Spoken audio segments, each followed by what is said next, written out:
नमस्कार, मैं हूं संजय शर्मा। आप देख रहे हैं 4 PM न्यूज नेटवर्क। क्या दिल्ली दरबार ने अब ऑपरेशन योगी करने का मन बना लिया है? क्या तय कर लिया है कि अब वो वक्त आ गया है जब योगी आदित्यनाथ के खिलाफ माहौल तैयार कर दिया जाए? आपको याद होगा, कुछ साल पहले विधायकों ने विरोध किया था योगी आदित्यनाथ का, विधानसभा में धरने पर बैठ गए थे। हालत बड़ी खराब हो गई थी। संघ भागा भागा, बीएल संतोष भागे भागे की तरह मैनेज हुआ। और अब दिल्ली दरबार ने उसी तरह का क्या एक प्लान तैयार किया कि विधायकों को सुलगाया जाए, विधायकों को गर्म किया जाए।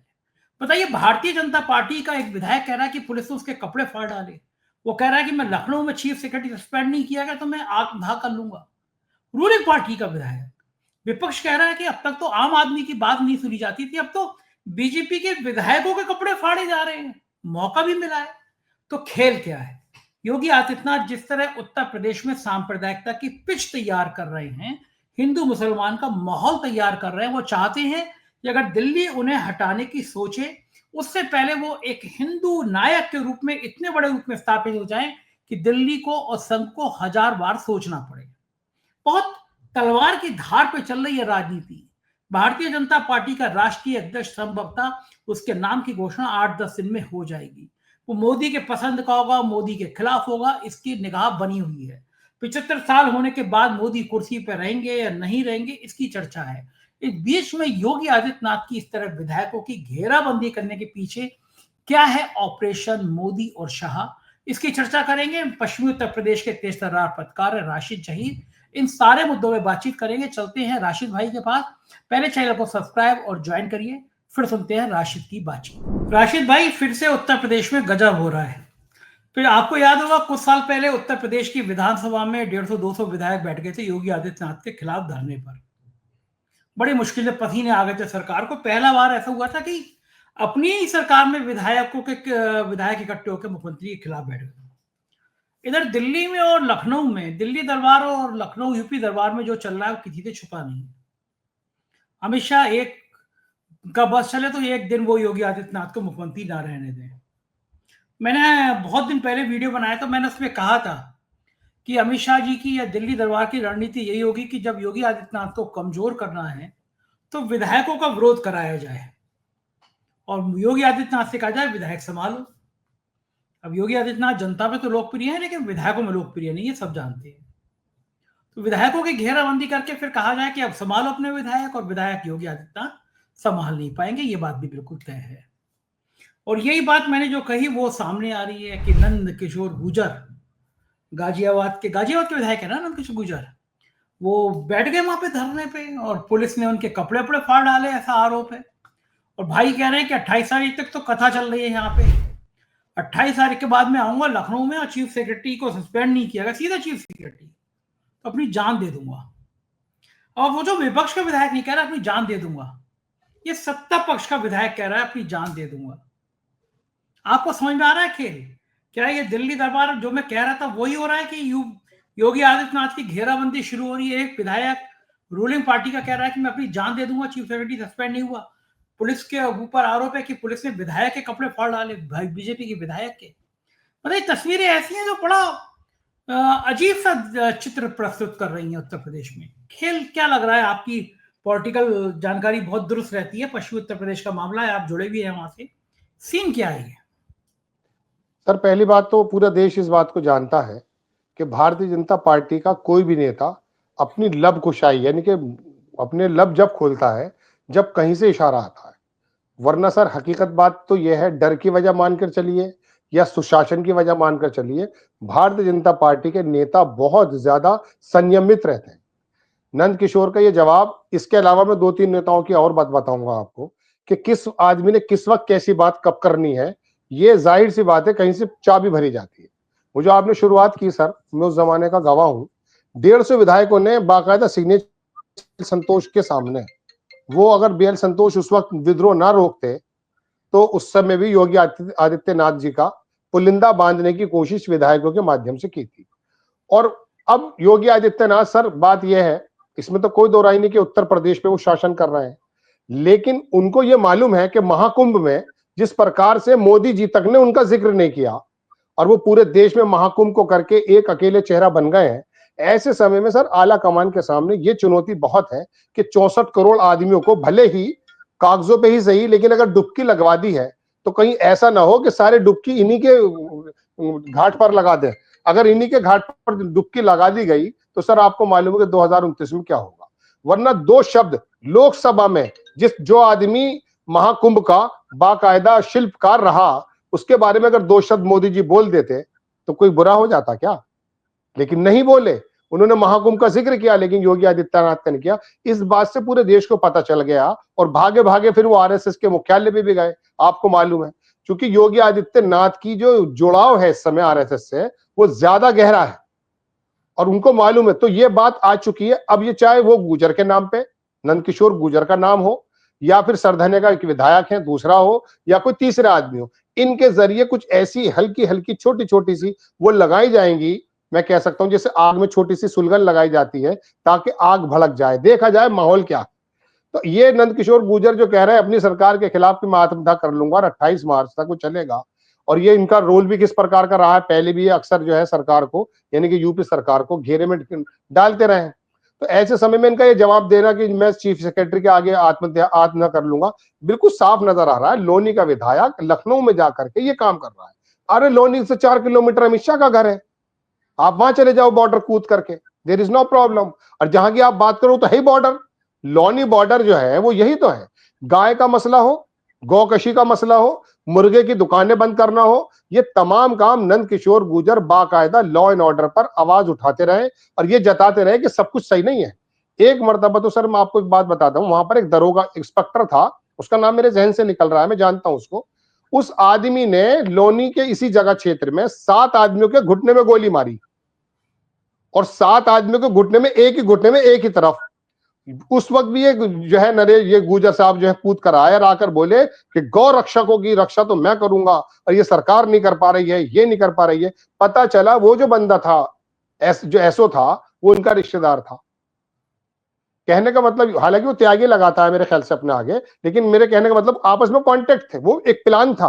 तो ये योगी आदित्यनाथ की सरकार को कहीं कहीं से चेक करने की कोशिश की जा रही है। अब समय यही है क्योंकि अब सब जगह शांति सी है थोड़ी, मतलब ये समझते हैं कोई चुनाव नहीं है, तो अब आकर के योगी आदित्यनाथ के जरा पेड़ को थोड़ा सा झड़ाया जाए, पता चले कितने पत्ते झड़कते हैं।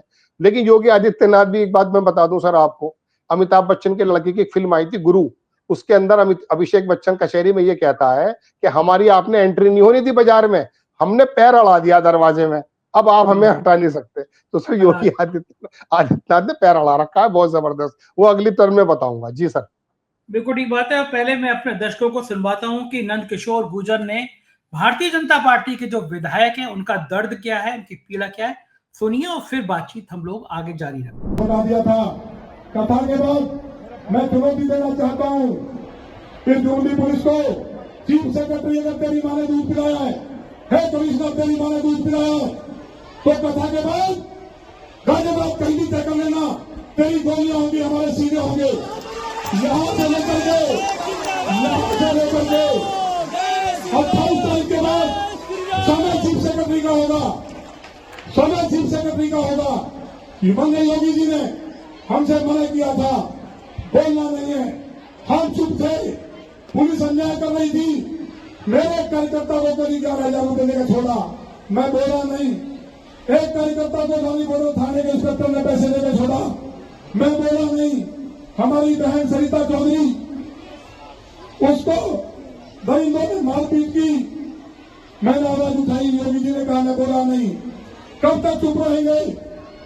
तो राशिद जी, आपने सुना ये नंदकिशोर गुर्जर कितने दुखी हैं, कितने व्यथित हैं, कितनी सीधे सीधे चुनौती दे रहे हैं, लेकिन विपक्ष को तो मजा आ रहा है। विपक्ष तो ये कहेगा कि आम आदमी की क्या सुनवाई होगी जब भारतीय जनता पार्टी के विधायक की सुनवाई नहीं हो रही है।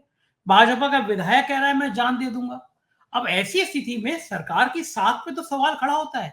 और दूसरा बड़ा अहम मुद्दा ये है राशिद जी, क्या दिल्ली दरबार के इशारे के बिना, क्या मोदी और शाह की अनुमति के बिना, क्या मोदी और शाह के इशारे के बिना कोई भाजपा विधायक की उत्तर प्रदेश में इतनी हैसियत है कि वो योगी आदित्यनाथ पर सवाल उठा दे? क्या मानते हैं नंदकिशोर गुर्जर के पीछे क्या गुजरात लॉबी खड़ी है, क्या दिल्ली लॉबी खड़ी है? कौन भर रहा है नंदकिशोर गुर्जर या इस तरह के बाकी विधायकों को? सर एक बात पर गौर कीजिए कि गाजियाबाद के नरसिंह आनंद जी हो या मुजफ्फरनगर का हारा हुआ विधायक संगीत सोम हो या लोनी का जीता हुआ विधायक ये गुजर साहब हो, आप एक बात पर गौर कीजिए कि इसी पट्टी पे एक खास तरह के लोग अक्सर अपनी ही सरकार के खिलाफ क्यों आते हैं। चूंकि ये आला कमान की तरफ से लोगों का कहना है, हम तो सिर्फ कयास लगा सकते हैं या सुन सकते हैं, वो दरअसल विपक्ष के सामने भी एक ऐसा मुद्दा देना चाहते हैं कि उनसे कहना चाहते हैं हुश हुश, मतलब आप हो जाइए। यानी कि यहां राजनीति में कोई किसी का नहीं है। वो योगी आदित्यनाथ को डायरेक्टली ना करके किसी भी विधायक को और खास करके इस पट्टी के लोगों को इस तरह से कर देना, उनका मकसद सिर्फ इतना ही होता है कि आप थोड़ा सा योगी आदित्यनाथ को हिलाइए, चूंकि ये तो बहुत मजबूत होते जा रहे हैं, ये मजबूत इतने होते जा रहे हैं जैसे मैंने अभी पिछले वक्तव्य में आपके सामने कहा। तो ऐसा हो नहीं सकता। गुजर साहब जो है, नरेश गुजर साहब, ये लोनी के ही विधायक हैं। मतलब ये लखनऊ तक की अगर बात कर रहे हैं, कल आपने देखा संगीत सोम का वो बयान, संगीत सोम का बयान का मतलब क्या है? जब आप लॉ एंड ऑर्डर के मुताबिक सही चल रहा है, शासन ठीक ठाक चल रहा है, सब कुछ चंगा सी हो रहा है, योगी आदित्यनाथ अकेले काफी अपना हिंदुत्व को दिखाने के लिए, आप आकर के ऐसे बयान छोड़ेंगे जिससे अखिलेश यादव या कांग्रेस के नेता या मायावती के नेता, अगर उनके अंदर जान बची है तो वो लोग आकर के मैदान में आ जाएं और योगी आदित्यनाथ को घेराव करने लगे और केंद्र उसको आराम से देखने लगे और फिर कहेगा हम देख रहे हैं सब कुछ, कुछ भी कर रहे हैं। मैं फिर बता रहा हूं ना, ये काम होते रहेंगे सर जब तक ये 2027 के इलेक्शन होते हैं या आने वाले वक्त में। तो योगी आदित्यनाथ को तो जाहिर सी बात है सर, वो समर्थन नहीं मिल पाता। इसके तो बारे में देश के बड़े बड़े पत्रकार इस बारे में डिस्कशन कर रहे थे सर कि मोदी जी 11 वर्षों में कभी वहां पहुंचे नहीं। बल्कि एक सर मैं आपको बात बताता हूं कि मोहन भागवत ने एक मर्तबा खुद ये कहा, 3-4 साल पुरानी बात है, वो मुंबई में काम करता था जब, कि जब भी महाराष्ट्र में मोदी जी आए तो उन्हें नागपुर आना चाहिए। तो मोदी जी ने उसमें यह कहा कि मैं 2 साल बड़ा हूं मोहन भागवत से, तो लिहाजा वो आ जाए मुझसे मिलने, मैं नहीं जा पाऊंगा। ऐसी क्या स्थिति हो गई है कि खास उस दिन जब हिंदू वर्ष शुरू होने जा रहा है और वो वहां पर जो है, कौन सा आश्रम कहते हैं, ऋषभ आश्रम है क्या कहते हैं उसको, वहां पर वो जा रहे हैं, उनको मालूम पड़ गया स्थिति डामाडोल है। हरियाणा हो या मध्य मुंबई महाराष्ट्र या दूसरी जगह दिल्ली, वहां ये जाहिर कर दिया आरएसएस ने कि दरअसल जिताने वाले हम लोग हैं। एक खबर के मुताबिक 50,000, एक खबर के मुताबिक 1.5 लाख। ड्राइंग रूम बैठक, सुबह ही सुबह शाखा से लोग निकले 4, 6, 8 और उन्होंने जाकर के संजय सर जी का दरवाजा खटखटाया, वहां चाय पी और बात की। ड्राइंग रूम बैठक, बताइए कोई सुन सकता है? कितने एलिट क्लास में काम कर रहे हैं। तो ये लोग ये कहते हैं हम ही जिता रहे हैं। अब मोदी जी को भी दिखाई दे गया कि अगर ये जिता रहे हैं, भाजपा अध्यक्ष भी ये तय करेंगे, तो 2029 में मेरी भी जो है थोड़ी डामाडोल स्थिति, तो ऐसे में क्या करें? अब अगला ही नाम आता कि योगी जी की बड़ी जबरदस्त पोजीशन है आरएसएस में, वो पसंद करती है उनको हिंदुत्व के चेहरे के मुताबिक। तो अब उन्होंने बैठ के सिर जोड़ा और क्या है कि इसको तो थोड़ा हिलाओ। तो सर ये ऐसा नहीं हो सकता कि ये आकर के कपड़े, अब बताइए वो दरोगा ये कह रहा कि मेरे साथ बहुत ज्यादा अभद्रता की है, मुझे ऐसा है, उसने कहा मेरे साथ बदतमीजी की, और सर ये करते भी हैं। इस आदमी का वहां पर इस तरह का वर्चस्व चलता है कि ये वहां पर जाके बेलगाम आदमी है, तो वहां ये काम भी ऐसा करता है, इसमें कोई दो राय नहीं। लेकिन अब आकर के सीधे लखनऊ की बात कह देना, तो ये तो कोई भी आदमी समझ सकता कि लखनऊ में क्यों आ रहे हैं, ये मकसद क्या है योगी जी के सामने वो बार बार। अच्छा ये एक बार नहीं हुआ, ये मैंने आपको पहले ही बताया, ये हर बार करते हैं। कभी मुर्गे की दुकानें बंद लेकर के शासन को क्या घेरते हैं, कभी गौरक्षा के नाम पे घेरते हैं सर। ये तो जाहिर सी बात है कि योगी आदित्यनाथ को कमजोर करने की या उनको हिलाने की बात है।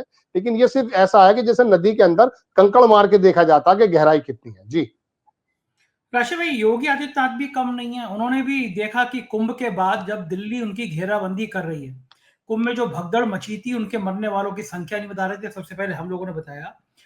तो योगी का ट्वीट आया नहीं, मोदी जी का ट्वीट पहले आ गया श्रद्धांजलि देने के लिए। और जैसे आपने बताया कि लोकसभा में उन्होंने, मोदी जी ने योगी का नाम नहीं लिया। इसका मतलब तलवारें तो दोनों तरफ से खिंच गई हैं। मामला तो अब आर पार के स्थिति में आ गया है कि या तो इधर की होगी या उधर की होगी।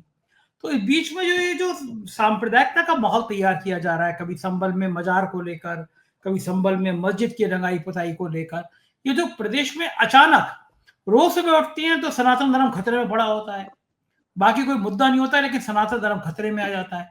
ये जो अचानक प्रदेश में सांप्रदायिकता का माहौल तैयार किया जाने लगा, तो क्या वो भी रणनीति है योगी आदित्यनाथ की कि अगर तो मुझे हटाने की सोचोगे तो उससे पहले मैं हिंदुत्व का इतना बड़ा नायक हो जाऊंगा कि 1000 बार सोचोगे कि मुझे हटाने से पहले कहीं फजीयत ना हो जाए। तो आपको लगता है कि ये भी एक स्ट्रेटेजी है, ये भी एक रणनीति है योगी आदित्यनाथ की कि हिंदुत्व के एक बड़े नायक के रूप में वो खुद स्थापित हो जाए और बड़े नायक के रूप में स्थापित हो जाए? देखिए संजय सर, बात यह है, जो लोगों की बातें चलती हैं, चहमे गोइयां चलती हैं, जैसे ये लोनी के विधायक की आपने बात की है, ये कोई भी प्री प्लान योगी आदित्यनाथ का नहीं है। अलबत्ता वो अपनी यही चीफ सेक्रेटरी को क्यों कटघरे में खड़ा करेंगे? इससे साफ जाहिर होता है कि ये तो प्लान किसी और का है, विधायक का है या विधायक को संचालित करने वाले। अब मैं आता हूं संभल। संभल में सर एक बिरादरी है तुर्क, उन्हें आम जबान में तुरक कहते हैं, लेकिन वो तुर्क कहलाते हैं। और मैं आपको बताऊं, पश्चिम यूपी में कभी किसी जमाने में एक बिरादरी हुआ करती थी कुरैश, उनका बड़ा वर्चस्व होता था राजनीतिक, चूंकि पैसा बहुत अच्छा कमा लिया गया। इसके अलावा राजनीतिक पूरा इस पट्टी में आप रामपुर और संभल और मुरादाबाद और मरोहा और बिजनौर और पूरी पट्टी में घूम जाइए आप, यहां ये बिरादरी इतनी जबरदस्त है सर, तुर्क जिनको कहते हैं। इनका कहना यह भी है कि हम वो टर्की वाले तुर्क हैं जो उस्मानिया हुकूमत वाले हैं, इनका कहना यह है। सिर्फ उसी बिरादरी को संभल में आकर के, संभल के अंदर बावली ढूंढना, मस्जिदों के नीचे काम करना, ये सर उत्तर प्रदेश की सरकार का बराह रास्त काम है। ये उनका काम इस तरह से है सर कि वो ये चाहते थे कि मुस्लिमों की एक ऐसी बिरादरी को छेड़ा जाए जो अपने आप का वर्चस्व समझती है। अगर ये लोग भड़क गए तो हमारा काम बहुत आगे निकल जाएगा। लेकिन इत्तेफाक ये हुआ कि वो लोग भड़के तो सही, लेकिन समझदारी के साथ भड़के। उन्होंने संभल को भट्टी ज्यादा नहीं बनने दिया। अलबत्ता योगी सरकार ने इस मुद्दे को भड़काने में अपने ही क्राइटेरिया में, अपने जोन में खेलते हुए कोई कमी नहीं छोड़ी। अधिकारियों की तैनाती हो या अधिकारियों के बयान हो, उनके पास आ जाना, उनके साथ खड़े हो जाना। बताइए, वो पहलवान जो इनके बारे में कह रहे थे कि पहलवान पहलवानी की बात करेगा, तो भाई उसको सीओ क्यों बना रखा, उसे अखाड़े में भेज दो भाई। अगर आप बताओ, चीफ मिनिस्टर जिस सीओ की शाना बशाना मतलब कंधे पे खड़ा हो जाए आके, उस आदमी का कॉन्फिडेंस कैसा होगा? वहां के लोकल एसपी सिटी का डांस होली में देखो आप, मतलब एक अजीब व गरीब माहौल बना दिया। और इनको उम्मीद ये थी कि ये वाली जो बिरादरी है तुर्क, जिसका मैंने जिक्र किया है, ये शायद भड़क जाएगी। बात यह है कि वो थोड़ा सा हल्के से कंट्रोल में है, और कंट्रोल में आके उनको ये जताना चाहते हैं वो कि हम अपना सामाजिक लड़ाई या कानूनी लड़ाई लड़ेंगे। ये वाला मुद्दा जो भड़का रखा है तो सर काल की पीठ है, तमाम चीजें ये तो योगी आदित्यनाथ के प्रशासन के माध्यम से ही भड़का हुआ है, जिससे उनको यही मालूम है कि ये धीरे धीरे धीरे धीरे, अलबत्ता ये जो छोटे छोटे जो मैं कह सकता हूँ टूल्स हैं, योगी आदित्यनाथ के भड़काए हुए नहीं है, क्योंकि वो तो बहुत सिस्टमेटिक तरीके से धर्म से जोड़ करके अपना कोई काम करते हैं। अब बताइए, ये वह कोई झगड़ा था कि यात्रा निकल रही थी और मुझे परमिशन नहीं मिली थी और मेरे कपड़े फाड़ दिए? इसमें योगी आदित्यनाथ की उल्टी उतनी बदनामी है। लेकिन योगी आदित्यनाथ महाकुंभ हो सर, या संभल वाला मामला हो, बहुत सिस्टमेटिक बुलडोजर वाला मामला हो, ढंग के मामले लेकर आते हैं। ये टटपूंज, ये जो आम जबान में कहते हैं, ऐसे मामले योगी आदित्यनाथ नहीं लाते। वो अतीक खान जैसे आदमियों को डील करते हैं, वो संभल को डील करते हैं, वो महाकुंभ को डील करते हैं। वो बड़े लेवल के नेता, बड़े लेवल के ही उनके टूल्स हैं। ये छोटे मोटे टूल्स तो कहीं और से आए हुए हैं। जी बिल्कुल ठीक बात है, कहीं और से आए हैं, इन्हीं पे निगाह बनी रहेगी। बहुत बहुत शुक्रिया राशिद जी, आपने समय दिया, थैंक यू। ये थे राशिद जहीर, और उन्होंने पश्चिमी उत्तर प्रदेश की राजनीति, योगी आदित्यनाथ, राष्ट्रीय स्वयंसेवक संघ और मोदी शाह के रिश्तों के बारे में विस्तार से बताया। मैं चाहता हूं कि आप भी बताएं कि आपकी राय क्या है इस वीडियो के बारे में। आपकी जो भी बातचीत हो कमेंट करके जरूर बताइएगा। शुक्रिया, थैंक यू।